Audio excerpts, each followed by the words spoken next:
Hi there. Just a couple of little suggestions for you in how to use your hand when you're actually practicing yoga to alleviate or to minimize the amount of pressure or compression that we put into the wrists. Quite a common thing, people will say to me, oh gosh, whenever I do down dog, my wrists absolutely kill me, or I can't do a lot of plank, I have to do it into a fisted position. How will I ever, or will I ever, be able to stay in poses like down dog or plank for long periods of time without it feeling as though my wrists are going to break or bust? The answer is yes.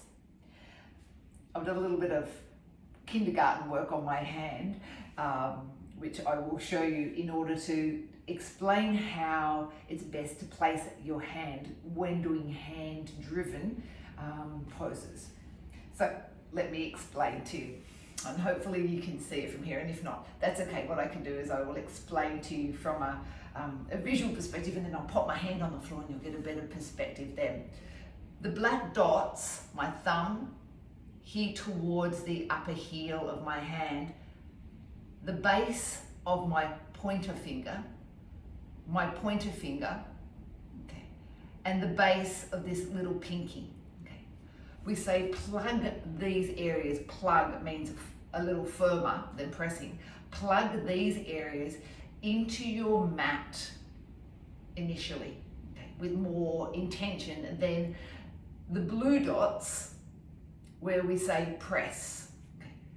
Middle finger, ring finger, pinky, the base of the middle finger, and the base of the ring finger. We press those.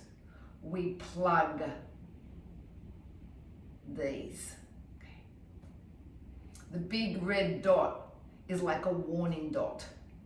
Do not let this part of the hand lift away from the floor. Okay. This must be actively pressed into the floor. Okay, this webbing area. The little tiny dots, okay, indicate sucking up. So we want to feel as though this area can be lifting up. So in other words, not collapsing it in and down. Okay. And then the last areas, the big no zones, we are really mindful of not collapsing and loading into this area here. This is where the pain usually is. And people say, like, they'll do this, partway through the class to get some life back into them, some blood flow. People say to me, this area really hurts when I practice. And that's because we've loaded into it.